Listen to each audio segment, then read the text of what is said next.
대한민국의 조용기 목사님을 소개합니다. 가정의 달을 맞이해서 아내 사랑, 남편 존중이라는 제목으로 말씀을 나누겠습니다. 가족과 사회의 가장 기초 단위가 부부이며 부모, 자녀입니다. 오늘 우리가 직면한 위험은 이 가족과 사회의 기초 단위가 흔들리고 파괴되어 간다는 것입니다. 상상을 초월한 부부 이혼율과 낙태, 아동학대 등이 이 사회를 병들어가게 하고 있습니다. 이기주의, 황금만능주의, 쾌락주의의 만연으로 가족의 신성한 울타리가 무너지고 모든 것이 상대적 이용물로 전락하고 말았습니다. 오늘 우리는 부부의 결합, 가족의 의미를 하나님 말씀으로 새겨보고자 합니다. 첫째로 인간 창조에 관한 것을 우리가 깊이 알아봐야 되겠습니다. 오늘 무신론적 인본주의자들은 우주와 인간의 기원을 유물론적으로 해석할 수밖에 없습니다. 하나님이 계시지 않기 때문에 인간의 이성과 과학을 통하여 모든 존재를 설명하려고 하니까 얼토당토하는 이론을 만들 수밖에 없습니다. 오늘 무신론적 인본주의자들은 우주는 큰 폭발로서 이루어졌다, 즉 빅뱅으로 이루어졌다고 말을 하고 있습니다.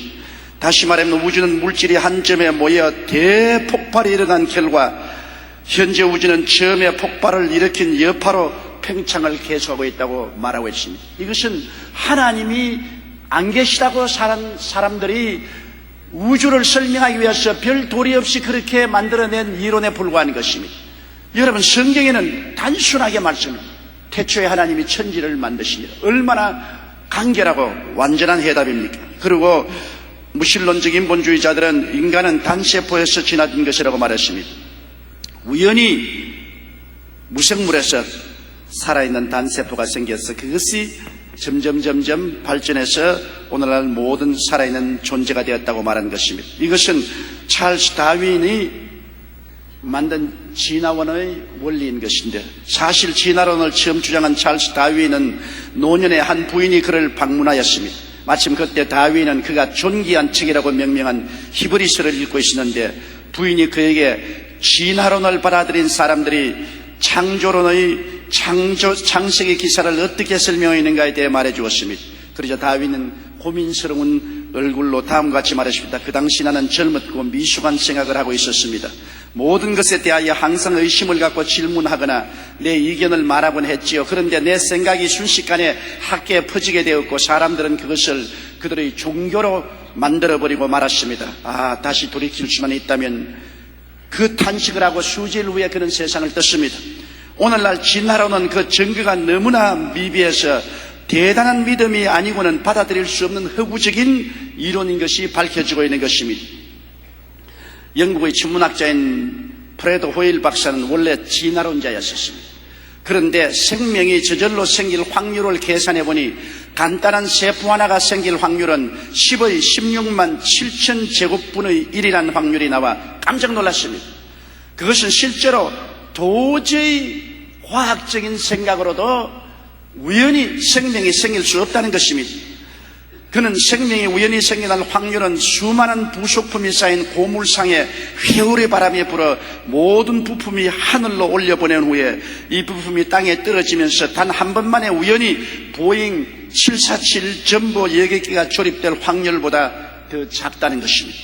즉 생명은 결코 저절로 생길 수 없는데 이 지구상에 생명으로 꽉 차 있다는 사실 자체가 바로 창조주 하나님이 계시다는 사실을 증명하는 것이라고 밝힌 후에 그는 창조론자가 되어버린 것입니다. 여러분, 성경에는 하나님이 천지와 만물을 창조했다고 말씀하고 있습니다. 창세기 1장 27절에 하나님이 자기 형상, 곧 하나님의 형상대로 사람을 창조하시되 남자와 여자를 창조하시다고 말씀하고 있는 것입니다. 아메바에서 진화되어서 인간이 되었다고 말하고 있지 않습니다. 인간의 좁은 식견으로 인간이 주장하는 진화론을 성경은 단호하게 거부하고 있습니다. 천지와 만물은 하나님이 지으시고 인간도 하나님이 지으셨다는 것입니다. 창세기 2장 6절로 7절에 안개만 땅에서 올라와 온 지면을 적셨더라. 야훼 하나님이 흙으로 사람을 지으시고 생기를 그 코에 불어 넣으시니 사람이 생명이 된지라고 말씀하고 있는 것입니다. 창세기 2장 21절로 24절에 야훼 하나님이 아담을 깊이 잠들게 하시며 잠들며 그가 그 갈빗대 하나를 취하고 살로 대신 채우시고 야훼 하나님이 아담에게서 취하신 그 갈빗대로 여자를 만드시고 그를 아담에게로 이끌어 오시니 아담이 가로되 이는 내 뼈 중에 뼈요 살 중에 살이라 이것을 남자에게 취하였은즉 여자라 칭하리라 하니라. 이러므로 남자가 그 부모를 떠나 그 아내와 연합하여 둘이 한 몸을 이룰지라 이렇게 말씀하고 있는 것입니다. 그렇기 때문에 인류의 시작은 우연히 진화되어서 생겨난 것이 아니라 하나님이 친히 당신의 형상과 모양대로 인간을 지으셨다는 사실을 성경은 우리에게 분명하게 말씀하고 있는 것입니다. 오늘 그러므로 두 번째 생각하고 싶은 것은 하나님의 섭리와 은혜 가운데서 부부의 시작이 이루어졌다는 것입니다. 성경에는 사람이 독취하는 것이 좋지 않다고 했습니다. 창세기 2장 18절에 야훼 하나님이 가라사대 사람이 독취하는 것이 좋지 못하니 내가 그를 위하여 돕는 배필을 지으리라 하시니라. 하나님께서 아담을 지어 놓으시고 난 다음 아담이 혼자 사는 것이 좋지 않다. 혼자 사는 것을 하나님이 기뻐하지 아니하시고 좋지 않다고 했습니다. 왜냐하면 하나님께서 돕는 배필을 지어서 남자와 여자가 교제와 협력과 대화를 통해서 인생을 살도록 만들어 놓은 것입니다.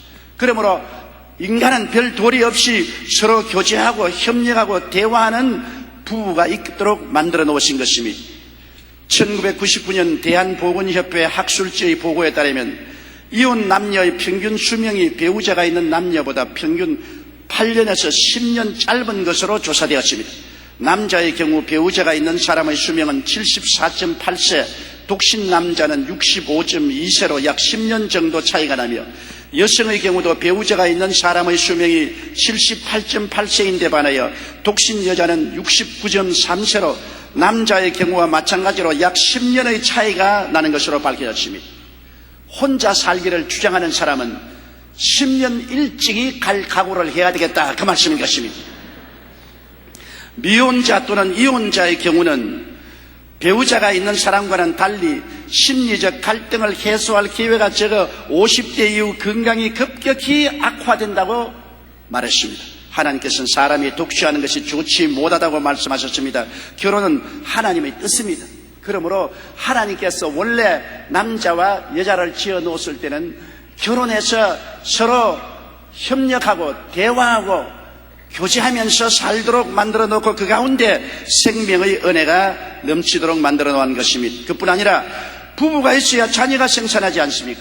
하나님은 많은 자녀를 얻기를 원하셨습니다. 창세기 1장 28절에 하나님이 그들에게 복을 주시며 그들에게 이르시되 생육하고 번성하여 땅에 충만하라. 땅을 정복하라. 바다의 고기와 공중의 새와 땅에 움직이는 모든 생물을 다스리라 하시니라. 그래서 하나님의 뜻은 자녀를 생산하고 하나님을 위해서 잘 길러내는 것이 뜻입니다. 부부의 생활이란 반드시 하나님의 뜻대로 자녀를 생산하고 양육해야만 되는 것입니다. 그런데 부부가 만나면 항상 경쟁 상태에 들어가게 되는 것입니다. 남편이 있고 아내가 있으면 둘이가 여러 가지 일에 대해서 누가 먼저냐 누가 나중이냐 서로 경쟁 상태에 들어갈 수 있는 위험이 많습니다.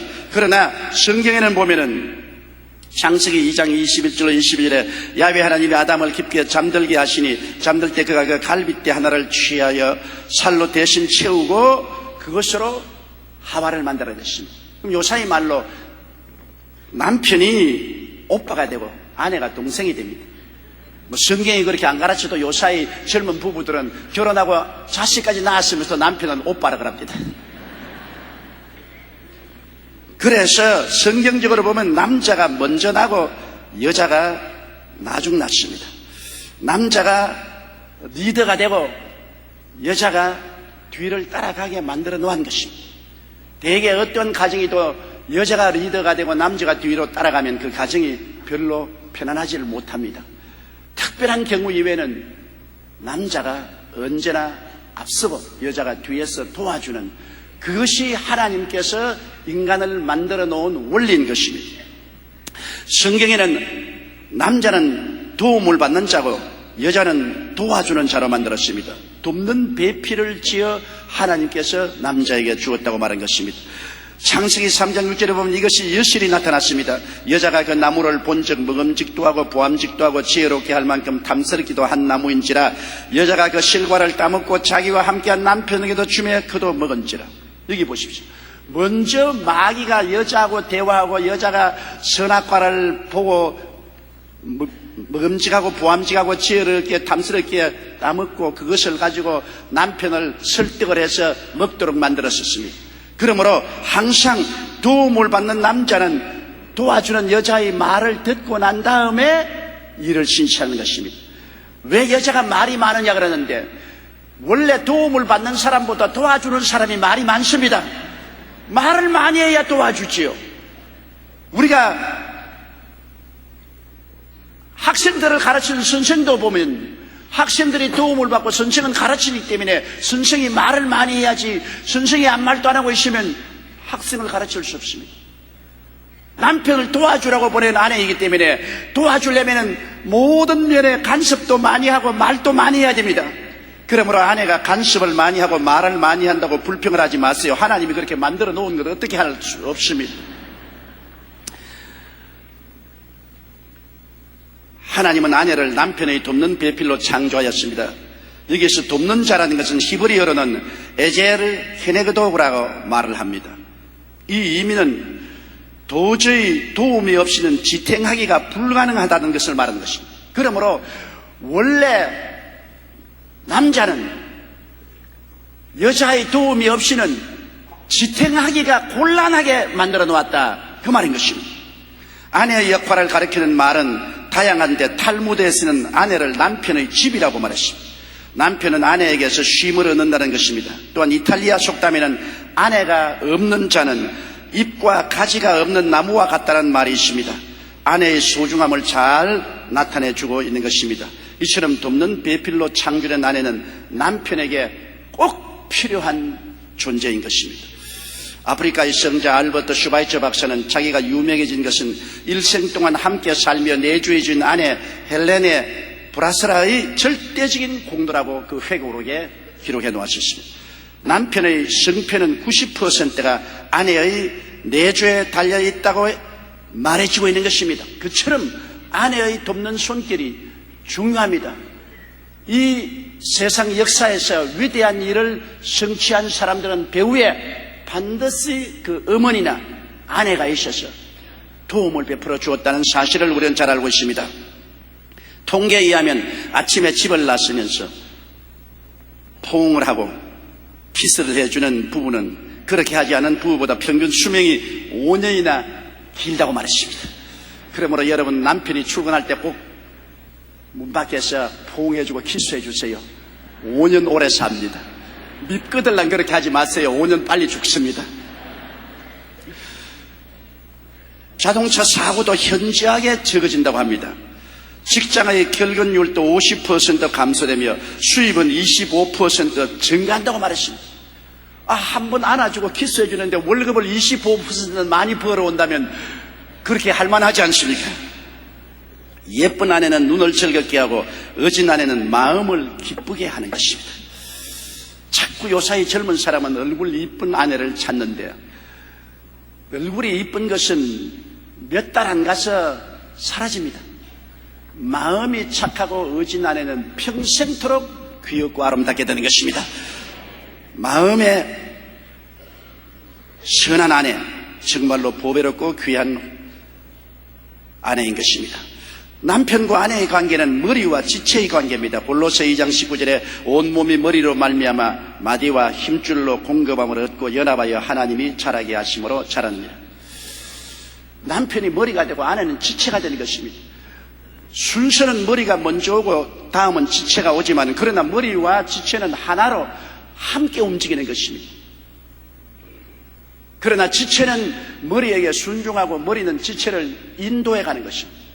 상호 부조적인 관계이지만은 언제나 머리가 리더십을 지어야 되는 것입니다. 그러므로 머리에서는 내리사랑하고 지체는 위로 존경의 관계를 가져야 되는 것입니다. 골로새서 3장 19절에 남편들아 아내를 사랑하며 괴롭게 하지 말라고 말했고, 골로새서 3장 18절에 아내들아 남편에게 복종하라, 이는 주 안에서 마땅하니라고 말씀한 것입니다. 그러므로 남편은 아내를 사랑해야 되고 아내는 남편을 존경해야 되고, 그 우리의 맡은 바 하나님이 주신 직분을 분명히 다할 때 행복한 가정이 이루어질 수 있는 것입니다. 남편에게는 에베소 5장 25절에 남편들아 아내 사랑하기를 그리스도께서 교회를 사랑하시고 위하여 자신을 주심같이 하라 것입니다. 어마어마한 요구인 것입니다. 예수께서 교회를 사랑하실 때는 교회의 죄와 허물을 대신 짊어지고 십자가에 못 박여 몸을 찢고 피를 흘려 청결하게 만들어주는 것입니다. 고통을 대신 짊어진 것입니다. 오늘날 남편은 아내의 삶의 모든 짐을 대신 짊어져주고 고통을 감당하라고 말씀하고 있는 것입니다. 에베소 5장 28절 29절에 이와 같이 남편들도 자기 아내 사랑하기를 제 몸같이 할지니 자기 아내를 사랑하는 자는 자기를 사랑하는 것이라. 누구든지 언제든지 제 육체를 미워하지 않고 오직 양육하여 보호하기를 그리스도께서 교회를 보양함과 같이 하나니라고 말씀하고 있는 것입니다. 자기 몸이야 우리가 언제나 먹이고 입히고 씻기고 잘 쉬게 하고 정성을 다하여 보양하지 않습니까? 아내는 자기 몸이라고 말했기 때문에 남편은 자기 몸을 보양함 같이 아내를 보양하고 돌보라고 말한 것입니다. 하나님께서 명령하신 명령인 것입니다. 그러나 아내에 대해서는 뭐라고 말하고 있습니까? 에베소 5장 22절로 24절에 아내들이여 자기 남편에게 복종하기를 죽게 하더라. 이는 남편이 아내의 머리됨이 그리스도께서 교회의 머리됨과 같음이니 그가 친히 몸의 구주시니라. 그러나 교회가 그리스도에게 하듯 아내들도 범사에 그 남편에게 복종할지라고 말한 것입니다. 여러분, 복종이란 말은 굉장히 강한 말입니다.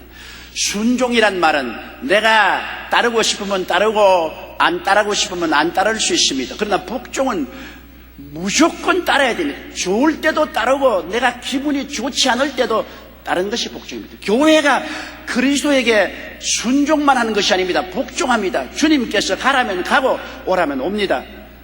일어서라면 일어서고 앉으라면 앉았습니다. 이 교회는 그리스도에 대해서 절대 복종하는 것처럼 아내도 남편에게 대해서 복종하라. 기분 좋을 때만 따라가지 말고 기분이 나쁠 때도 공경하고 따라가라고 명령한 것입니다. 그리고 하나님께서 남편과 아내 동시에 말하기를 에베소 5장 33절에 그러나 너희도 각각 자기의 아내 사랑하기를 자기같이 하고 아내도 그 남편을 경외하라고 말한 것입니다. 사랑을 하고 그 다음 아내는 남편을 경외하라는 것은 굉장히 강한 어조인 것입니다. 두려워하고 존경하라. 오늘날 많은 가정이 파괴되는 이유는 남편이 아내를 무시하고 사랑하지 않은 것과 함께 아내가 남편을 멸시하기 때문인 것입니다. 두려워하고 존경하는 마음이 없기 때문에 가정이 원만하게 이끌려 가지 않습니다. 사랑하는 것과 경외하는 이 두 가지가 연합되면 좋은 가정이 이루어지는 것입니다. 여러분, 부부의 법적 관계를 주님께서는 성경에 분명히 말하고 있습니다. 하나님이 짝지어 주시다고 말했습니다. 마가복음 10장 6절 9절에 창조 시부터 저희를 남자와 여자로 만드셨으니 이러므로 사람이 그 부모를 떠나 그 둘이 한 몸이 될지니라. 이러한 적 이제 둘이 아니요 한 몸이니 그러므로 하나님이 짝지어 주신 것을 사람이 나누지 못할지니라 하시더라. 요 사이는 부부간의 의견이 맞지 아니하면 쉽게 재판소에 가서 이혼을 합니다. 그러나 성경에는 하나님이 짝지어 주신 것은 사람이 나누지 못할지라고 말한 것입니다. 하나님께서 죽음으로써 나누어지게 할지언정 사람은 결혼 문제에 대해서 간섭하지 말라는 것을 성경은 분명히 말하고 있는 것입니다. 폴란드의 귀족 출신인 캐서린이 스웨덴의 왕자 존과 결혼했습니다. 그런데 권력 다툼에 휘말려 그녀의 남편 존이 형 에릭에 의해 평생 동안 감옥살이를 하게 되었습니다. 이 소식을 전해들은 캐서린은 급히 자기 남편의 형 왕을 찾아갔습니다. 폐하 저를 제 남편이 있는 감옥으로 보내주십시오. 캐서린, 그대의 남편은 평생 동안 다시는 햇볕을 보지 못하게 될지도 모르네. 그대는 이 사실을 알고 있는가? 폐하, 잘 알고 있습니다. 그러나 존 왕자는 하나님 앞에서 서약한 저의 변함없는 남편입니다. 왕은 청은한 눈빛으로 게드린을 바라보며 말했습니다. 그대의 남편이 감옥에 갇힌 지금 결혼 서약이 무슨 소용이 있느냐? 그러자 게드린은 자기의 결혼 반지를 빼들고서 말했습니다. 폐하, 부디 반지에 새겨진 문구를 봐주십시오. 그 반지에는 오직 죽음으로서만 이란 문구가 새겨져 있었습니다. 왕은 그 문구를 읽은 후 게드린을 설득시키는 일이 소용없다는 것을 깨달았습니다. 결국 게드린은 남편과 함께 감옥에서 17년을 보냈고 국왕 에릭이 사망한 후에야 감옥에서 풀려 나올 수가 있었습니다. 부부는 하나님이 짝지어 주신 것입니다. 그렇기 때문에 사람이나 환경이 부부를 갈라놓을 수 없다는 것을 이 체험을 통해서 잘 알 수 있는 것입니다.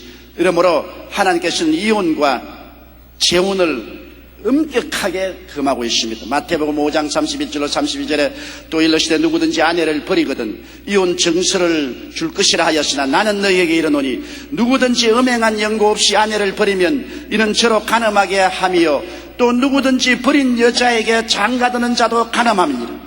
그러므로 남편에게 이혼을 당하면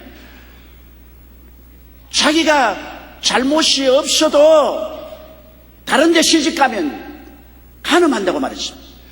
아내를 버린 남자도 간음하고 버림을 받은 여자가 다른 남자에게 시집을 가도 간음하는 것이라고 말한 것입니다. 그렇기 때문에 고린도전서 7장 10절로 11절에 혼인한 자들에게 내가 명하노니 명하는 자는 내가 아니요 주시라.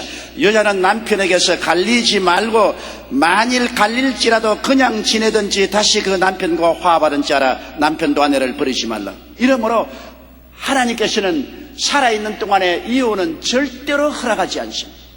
서로 이견이 맞지 않아서 갈리거든 좋다. 갈려서 그냥 있어라. 그러나 또 마음이 달라지거든 도로 합쳐라. 그러나 갈라지고 난 다음 남편이 다른 여자하고 결혼해도 간음하는 것이요 아내가 다른 남자하고 결혼해도 간음하는 것이요. 하나님께서는 이 문제에 대해서 타협 없이 단호하게 말씀하고 있는 것입니다. 그럼에도 불구하고 오늘날은 상황 따라 이혼을 하겠다는 사람이 너무나 많습니다. 25세에서 35세 미혼 2118명을 대상으로 이혼에 대해 어떻게 생각하는가라는 설문조사에 미혼 여성 10명 중 9명, 미혼 남성 10명 중 6명꼴로 상황에 따라 이혼이 가능하다고 대답했습니다. 그리고 이혼은 절대 안 된다는 대답은 여성 7%, 남성은 26%에 그쳤습니다. 그러니 앞으로 젊은 세대의 가정이란 큰 의미가 없게 되어버리고 말한 것입니다. 그들은 하나님을 두려워하지 않기 때문에 하나님이 만드신 법을 완전히 짓밟아버리고 깨어져 버립니다. 그 때문에 하나님께 심판을 받지 않을 수가 없지요. 하나님이 심판하는 가정이 행복해질 수가 없지 않습니까? 오늘 황혼 이혼도 많습니다. 통계청 발표에 의하면 작년 한국인이 가장 많이 이혼한 나이는 40세 전후로 나타났습니다. 황혼 이혼이 작년보다 30%, 10년 전보다 무려 10배나 늘어난 것입니다. 열심히 잘 살고 오다가 40, 50이 되어서 아이고 이제는 지쳐서 실증이 나고 피곤하니 갈라서자. 그래서 미련 없이 갈라서는 것입니다. 부부관계란 무엇입니까? 20대는 사랑으로 살고 30대는 노력으로 지탱하고 40대는 인내로 꾸려나가고 50대는 체념으로 살다가 60대에 이르렀어야 불쌍하게 느끼고 감사하게 느끼며 산다고 말한 것입니다. 그렇기 때문에 60까지 견뎌 보십시오. 그때는 감사하게 생각하게 되고 측은하게 생각하게 됩니다.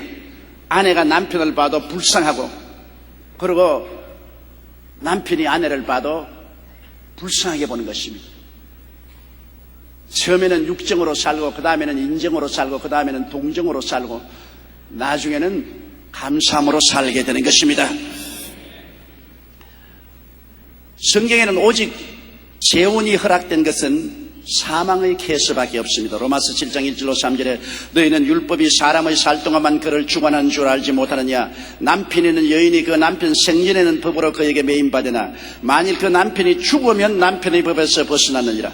그러므로 만일 그 남편 생전에 다른 남자에게 가면 음부라 이르되 남편이 죽으면 그 법에서 자유케 되나니 다른 남자에게 갈지라도 음부가 되지 아니하리라. 고린도전서 7장 39절에 아내가 그 남편이 살 동안에 매여 있다가 남편이 죽으면 자유 자유하여 자기 뜻대로 시집 갈 것이나 주 안에서만 할 것이니라.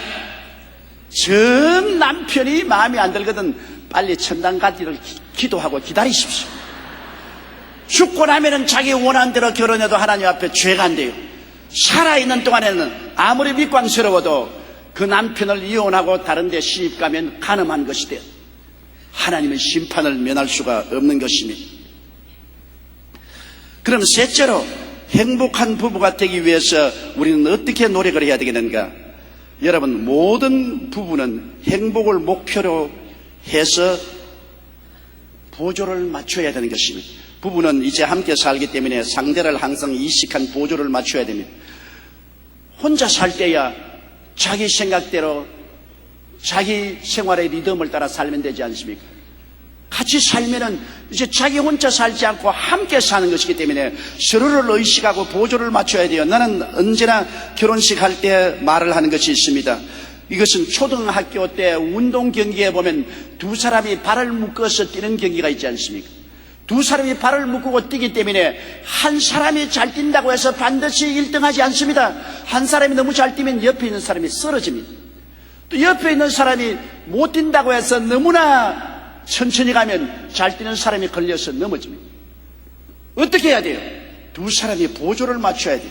자기 생각만 하지 말고 상대를 늘 의식하고 하나 둘 하나 둘 하나 둘 하나 둘 서로 보조를 맞추면 잘 뛰어갈 수 있습니다.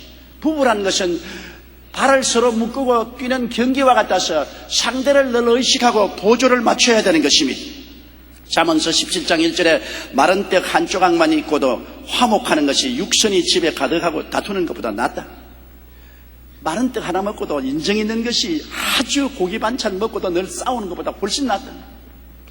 빌립보서 2장 2절에 마음을 같이하여 같은 사랑을 가지고 뜻을 합하며 한 마음을 품어라. 데살로니가전서 5장 13절에 저희 역사로 말미암아 사랑 안에서 가장 귀히 여기며 너희끼리 화목하라. 한 마음을 가지고 화목하게 하는 데는 그대로 내버려 두어서는 안 됩니다. 서로 굉장한 노력을 해야 되는 것입니다. 우리가 함께 살아가기 위해서는 상대를 있는 그대로 늘 받아들이는 훈련을 해야 되는 것입니다. 성격 차가 없을 수가 없지요. 남녀가 어떻게 성격이 똑같습니까? 자라난 환경이 다르고 교육이 다르고 사회적인 훈련도 다르고 그리고 남녀 유별한 성격을 가지고 있고 생체적으로도 다른데 성격이 맞을 택이 없습니다. 한술 밥에 배가 부르겠나요? 처음부터 함께 살기 위해서는 상대를 있는 그대로 받아들여야 되는 것입니다. 로마서 14장 1절에 믿음이 약한 자를 너희가 받되 그렇게 말했고, 로마서 15장 1절로 2절에 우리 강한 자가 마땅히 연약한 자의 약점을 담당하고 자기를 기쁘게 하지 아니할 것이라. 우리 각 사람이 이웃을 기쁘게 하되 선을 이루고 덕을 세우도록 할지라고 말한 것입니다. 이웃을 언제나 의식하고 이웃을 기쁘게 하고 덕을 세우도록 하라. 에베소 4장 2절에 모든 겸손과 온유로 하고 오래 참음으로 사랑 가운데 서로 용납하라. 내 고집대로 하고 나는 너를 용납할 수 없다. 내 고집대로 하고 나를 용납하지 않느냐? 서로 용납하지 아니하면 언제나 부딪히게 되어 있는 것입니다.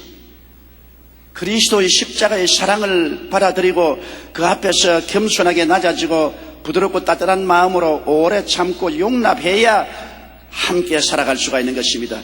이혼 사유 중에 단연 어뜸은 성격 차이입니다. 45.3%가 성격 차이로 이혼한다고 그랬습니다. 다른 말로 말하면 결코 상대방을 이해할 수가 없다는 것입니다. 최근까지 선풍적인 인기를 끌었던 화성에서 온 남자, 금성에서 온 여자라는 책에서 존 그레이는 남녀의 차이점과 충돌에 대하여 이야기하고 있습니다. 남녀는 의사소통의 문제뿐 아니라 정서적 욕구, 행동 방식 등에서도 뿌리 깊은 차이를 가지고 있기 때문에 원만한 부부관계를 위해서는 서로의 차이를 인정하고 이해해야만 되는 것입니다.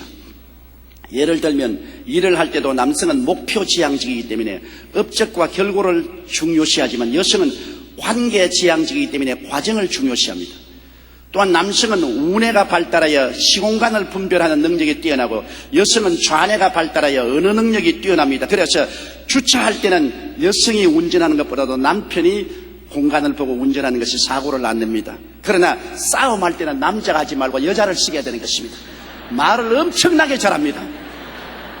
부부 싸움에서 말로서 남편이 이긴 사람 누가 있어요? 부부 싸움에 아내와 말다툼하면 남편 백전백패합니다. 왜냐하면 월등하게 여자는 좌뇌가 발달되어서 말을 잘합니다. 그것을 알고서 살아야 돼요. 남성은 문제가 생기면 먼저 생각하지만 여성은 문제가 생기면 말부터 합니다. 문제가 생기면 남편은 이거 어떻게 되냐 생각을 하는데 여자는 말부터 먼저 하니 그러니까 충돌하죠. 곤란한 상황이 생기면 남성은 골치가 아프다. 골치 아프다고 말하는데 여성은 아이고 가슴이 답답해. 가슴이 답답해. 남편은 문제를 머리로 생각하고 여자는 가슴으로 생각하는 것입니다. 남성은 감정 표현에 서툴 뿐 아니라 표현을 억제하는 경향이 있고 감정을 받아들이는 데 있어서도 방어적입니다만 반면에 여성은 감정 표현을 잘하지만 그 기복이 심하기 때문에 우울증에 걸리기도 합니다. 남성은 공적 자리에서 말이 많은 반면에 여성은 사적인 자리에서 말이 많습니다.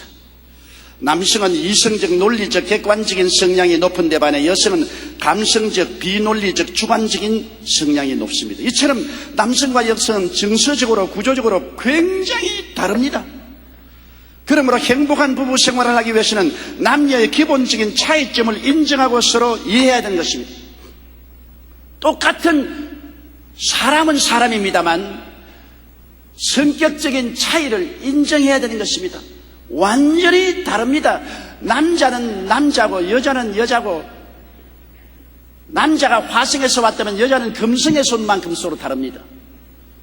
그것을 나와 꼭 같아라고 말하면 안 되지요. 남자가 자기 아내를 자기처럼 만들려고 애를 쓰면 되겠습니까? 안 되죠. 아내도 자기 기분에 맞도록 남자를 만들려고 해서는 안 됩니다. 서로 자기 기분에 맞도록 만들려고 하면 안 되는 것은 근본적으로 하나님이 다르게 만들어 놓은 것입니다.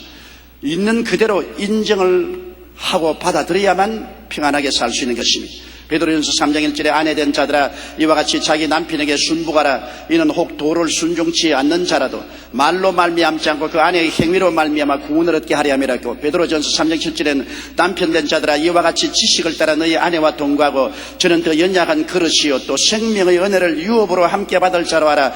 귀히 여기라. 이는 너희가 기도가 막히지 않게 하니함이라 해서 아내도 남편에게 순복하고 남편도 아내를 귀중히 여기고 서로를 인정하고 들어가야 되는 것입니다. 상대방을 고치려고 생각하지 말아야 되는 것입니다. 항상 이해를 하고 난 다음에 그 상대방의 보조를 맞추려고 기도하고 노력해야 되는 것입니다. 성격이 급한 남편을 모시고 있는 아내는 그 성격 급한 것에 보조를 맞추기 위해서 힘을 쓰고 애를 써야 되고, 성격이 느릿느릿하여 집안 소재도 안 하고 아침 밥 먹은 것을 저녁까지 치우지 아니하는 아내, 아무리 잔소리해도 안 따라하는 것. 그러면 남편이 보조를 맞추어서 일찍이 퇴근하여 설거지를 도와주는 도리밖에 다른 도리가 없습니다.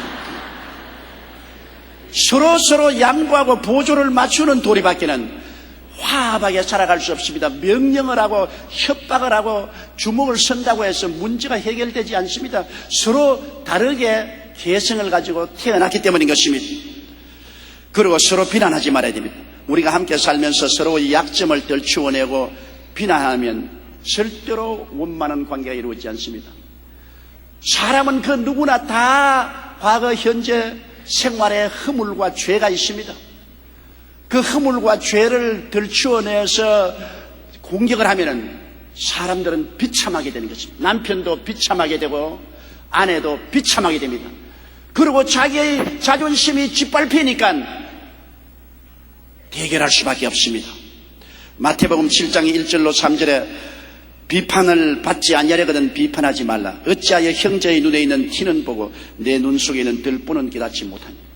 항상 이 말씀을 깨달아야 됩니다. 형제의 허물과 죄는 티라고 말하면 나는 사실 들보를 눈에 가지고 있지 않습니까? 내 잘못은 보지 않고 이웃의 잘못만 자꾸 보면 어떻게 하는 것입니까? 우리가 남에게 손가락질하면 보세요. 손가락 한 개는 남을 보고 있지만 손가락 세 개는 나를 보고 있는 것입니다. 내가 한 사람에게 비평하면 나는 세 가지 비평을 받을 수 있는 처지에 있다는 것입니다. 에베소 4장 32절에 서로 인자하게 하며 불쌍히 여기며 서로 용납하기를 하나님이 그리스도 안에서 너희를 용서함 같이 하라. 우리가 인생을 살면은 항상 용서하고 미워하지 말고 사랑하려고 노력하되 덮어주고 치료해주고 씻어주고 추스려줘야 되는 것입니다. 용서가 없이는 결코 인생은 살아갈 수 없습니다. 자연도 언제나 용서합니다. 산불이 나서 완전히 태워버린 것도 봄이 되면 용서하고 그 태워버린 들판에 새로 파릇파릇한 풀이 나고 꽃이 피기 시작하는 것입니다.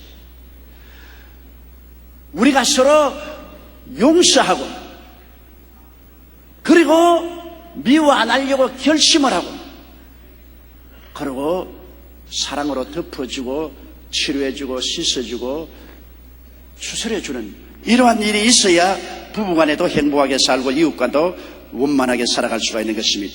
우리 교회에 출석하는 한 자매님이 이런 간증을 했어요. 그분은 남편하고 오랫동안 싸우고 가정이 파탄 지경까지 이르렀습니다. 근데 하루는 예배 시간에 제가 남편을 언제나 찬양하고 칭찬하라고 설교하는 것을 듣고 그날부터 남편을 칭찬하기로 작정을 했습니다. 그런데 집에 돌아간 자매님이 남편을 칭찬하려고 보니 아무리 찾아도 칭찬할 거리가 하나도 없어요. 결점을 찾으려면 머리끝부터 발끝까지 찾을 수 있는데 칭찬할 것을 찾아보니 하나도 없어서 하나님께 기도를 드렸습니다. 하나님 아버지, 남편을 칭찬해서 가정을 따뜻하게 만들어야겠는데 막상 칭찬하려고 하니 칭찬할 것이 하나도 안 보입니다. 주여 내 눈을 열어서 남편을 칭찬할 수 있게 도와주시옵소서. 그날 저녁에 남편이 퇴근해서 평상복으로 갈아입고 소파에 앉아서 텔레비를 보고 있는데 남편이 목욕을 하고 와서 그런지 갑자기 얼굴이 보송보송하고 미끈미끈하게 참 잘생겨 보이더랍니다. 게다가 입고 있는 체크무늬 셔츠도 잘 어울려 보였습니다. 그래서 옆에 싹 가서 여보, 당신 오늘 목욕 갔다 왔어요? 그러니까 남편이 남이야 목욕을 하든 말든 네가 무슨 상관이야. 자매님은 남편의 신경질적인 반응에도 불구하고 마음속에 굳게 결심을 하고 칭찬을 했습니다. 야, 오늘 보니 당신 참 미남이네요. 여태껏 살면서 당신이 오늘처럼 어디서 본 적이 없었어요. 입고 있는 체크 무늬 셔츠도 어쩜 그렇게 잘 어울려요. 여지껏 당신이 이렇게 머리 있는 사람인 줄 나는 모르고 살았네요. 그러니까 남편이 TV를 보다 말고 눈이 휘둥그러져서 자기 아내를 쳐다보면서 아니 당신 갑자기 왜 그래? 뭐 잘못 먹었어? 자매님이 글쎄 나는 여지껏 당신이 그렇게 미남인 줄 몰랐는데 오늘 찬찬히 쳐다보니 굉장히 미남이네요. 당신 같은 사람하고 결혼한 것 참 잘했네요. 남편은 살다가 별꼴 다 보네. 그러나 남편 얼굴이 환해진 것을 보고 부인은 그 길로 방 안에 들어가서 이부자리 위에 들어누워 발과 손을 바둥치면서 한 건 했다, 한 건 했다. 하나님 감사합니다. 하나님이 내 눈을 열어서 한 건 하도록 만들어 주셨습니다. 성공했습니다. 그날부터 시작해서 부인이 자꾸 남편을 칭찬하니까 남편이 마음이 열리고 부인을 잘 대해주고 칭찬해주고 가정의 얼음이 녹아지고 화목하게 되었다는 간증을 했습니다. 여러분, 우리가 마음에 행복을 가져오겠다고 결심을 하면은 서로 이 결점과 단점을 덜추어내지 말고 모든 것을 용서로 덮고 잘한 점을 덜추어내서 자꾸 칭찬해 줘야 되는 것입니다. 칭찬은 기계에 기름을 붓는 것과 한 가지입니다. 자꾸 칭찬해 주면 마음의 여유를 가지고 기뻐하고 즐거워할 수밖에 없는 것입니다. 우리가 함께 사는데 서로 완전한 사람이 아니기 때문에 항상 인내를 해야 되는 것입니다. 마음에 부딪힌다고 해서 그대로 다 반응을 하면 어떻게 삽니까? 골로새 3장 12절에 너희는 하나님의 택하신 거룩하고 사랑하신 자처럼 긍휼과 자비와 겸손과 온유와 오래 참음을 옷 입듯이 하라고 하는 것입니다. 서로 긍휼이라는 것은 불쌍히 여기고 자비하고 겸손하고 부드러운 마음을 가지고 오래 참음을 옷 입어라. 인생은 참는 것입니다. 또 참고 또 참고 또 참고 또 참는 것입니다. 참지 않으면 모든 것이 다 끝장나는 것입니다. 이것은 농사 짓는 것부터 시작해서 사업하는 모든 일에도 다 오래 참음으로 결실하는 것이지 성급하면 아무 결실도 맺을 수가 없는 것입니다. 우리는 그러므로 인내하면서 사랑해야 되는 것입니다. 사랑이란 여러분 뛰어나가서 끌어안고 납작 웃음을 웃고 그런 것이 사랑이 아닙니다. 사랑이란 언제나 마음속에 깊이 상대의 결점을 용서해 주는 것입니다. 용서를 깊이 하고 미워하지 않기로 결심하고 모든 일을 덮어주고 치료해주고 씻어주고 그리고 추스려 주는 것이 사랑인 것입니다. 사랑할 기분이 생기면 내 사랑하고 기분이 안 생기면 안 하겠다. 그러면 행복한 인간관계와 부부관계와 가정을 이룰 수는 없습니다. 마음에 각오를 해야 되는 것입니다. 내가 언제나 용서하겠다. 끝까지 용서하겠다. 하루에 7번씩 70번씩 490번이라도 나는 상대를 용서하고 미워하지 않고 허물을 덮어주고 치료해주고 씻어주고 추스려주겠다. 이게 사랑이겠습니다. 그러면 원만한 가정이 됩니다. 골로새 3장 14절에 이 모든 것 위에 사랑을 더하라. 이는 온전하게 매는 띠니라. 사랑이 있어야 온전하게 묶어질 수 있습니다. 베드로전서 4장 8절에 무엇보다 열심으로 서로 사랑할지니 사랑은 허다한 죄를 덮나니라. 미움은 모든 것을 빨가벗깁니다. 미워하면 모든 허물과 결점을 다 들추어내서 빨가벗겨요. 아내가 남편을 빨가벗겨 놓으면 남편이 가만히 있겠습니까? 남편이 또 아내를 빨가벗겨 놓으면 가만히 있겠습니까? 사람은 모두 다 자기의 자존심이 있기 때문에 자기의 삶에 감추고 싶은 곳이 있습니다. 그거를 자꾸 파헤쳐서 빨가벗기면 저항을 하게 되고 나중에는 파괴되고 마죠. 사랑은 허다한 허물을 덮나니라. 사랑은 상대를 덮어주는 것입니다. 상대의 프라이버시에 손가락을 대지 않는 것입니다. 친정집 식구들의 결점을 덜치워내면 원수돼요. 시집의 식구의 결점을 자꾸 말하면 그 아내하고 사이가 멀어져요. 여러분이 항상 알아야 될 것은 인간은 불완전하기 짝이 없는 존재입니다. 허물과 죄가 한없이 많은 존재입니다. 그러므로 우리는 서로 덮어주는 것이 필요하지 서로 벗기기 시작하면 안 되는 것입니다. 서로 치료해 줘야지 서로 손톱을 세워서 핥히기 시작하면 피투성이가 되는 것입니다. 서로 씻어줘야지 서로 흑칠을 하면 어떻게 하겠습니까? 서로 붙들어서 일으켜줘야지 자꾸 짓밟고 문지르면 살아날 사람이 누가 있겠습니까? 행복한 가정을 이루려면 여러분 우리는 사랑을 해야만 하는 것입니다. 부부의 관계를 30분 만에 다 설파할 수 있다면 거짓말입니다. 저는 결혼 40년이 되어도 아직 아내가 연구 대상이고 행복한 부부 관계를 위해 노력하는 중입니다. 40년 살아도 아직 아내가 어떤지 모르겠어요. 하나님이 그렇게 다르게 만들었습니다. 그러나 여러분 부부 10계명이 있습니다. 오늘 이 부부 10계명을 말씀드리고 말씀을 마치고자 합니다. 부부 10계명은 뭘까요? 첫째로 두 사람이 동시에 화를 내지 마라. 함께 화를 내면 화산같이 폭발해버리고 말기 때문에 한 사람이 화를 내면 다른 사람은 가만히 앉아 있으라는 것입니다. 화를 내고 싶거든 나중에 내야 돼요. 둘째는 집에 불이 났을 때 외에는 고함을 지르지 마라. 불 났으면 불이야! 고함 치지만 그 이외에는 차근차근하게 말을 하고 목소리를 높이지 말라. 말은 쉽지만 화가 나는데 목소리가 안 날 수가 있어요. 그러나 그렇게 하라는 것입니다. 셋째, 눈이 있어도 허물을 보지 말고 입이 있어도 실수를 말하지 말라. 눈이 있다고 다 허물 보고 입이 있다고 실수를 덜추어내지 말라는 것입니다. 넷째, 아내나 남편을 다른 사람과 비교하지 말라. 아이고 아무개 아빠는 이런데 당신은 왜 이 모양이야? 아무개 엄마는 날씬하고 스타일이었는데 당신은 똥배가 왜 이렇게 나왔어? 그러면 자존심에 심각한 타격을 갖다 주는 것입니다. 다섯째, 서로의 아픈 곳을 찌르거나 부모 형제를 욕하지 말라. 다 아픈 곳이 있어요. 다 약점이 있어요. 그걸 찌르거나 상대방의 부모 형제를 욕하면은 좋아할 사람 없습니다. 해가 지도록 분을 내지 말고 화를 품고 잠자리에 들지 말라. 우리 교회 자매님, 부형님 한 분 가정에 행복하게 사는 비결을 말하라고 하니까 그런 말을 했어요. 성경에 분을 내어도 죄를 짓지 말며 해가 지도록 분을 품지 마라. 그래서 부부간에 싸움을 하고 난 다음 해가 지게 되면 남편이 여보 해가 진다. 그럼 부인이 알았어요. 그러고 난 다음 저녁 먹을 때는 다 분을 풀어버린다는 것입니다. 성경에는 해가 질 때까지 분을 품지 말라. 일곱째, 처음 사랑을 잊지 말며 칭찬할 것을 찾아라. 사람이 처음 연애할 때 사랑을 어떻게 늘 계속할 수 있습니까? 얼마 살지 않으면 덤덤한 것이 사랑인 것입니다. 그러나 그러한 가운데도 언제나 처음 좋아서 사랑해서 서로 만나고 결혼했기 때문에 상대방을 늘 칭찬하고 장점을 발굴해서 언제나 상대방에 격려를 해주는 것입니다. 여덟째, 속이거나 거짓말을 하지 말라.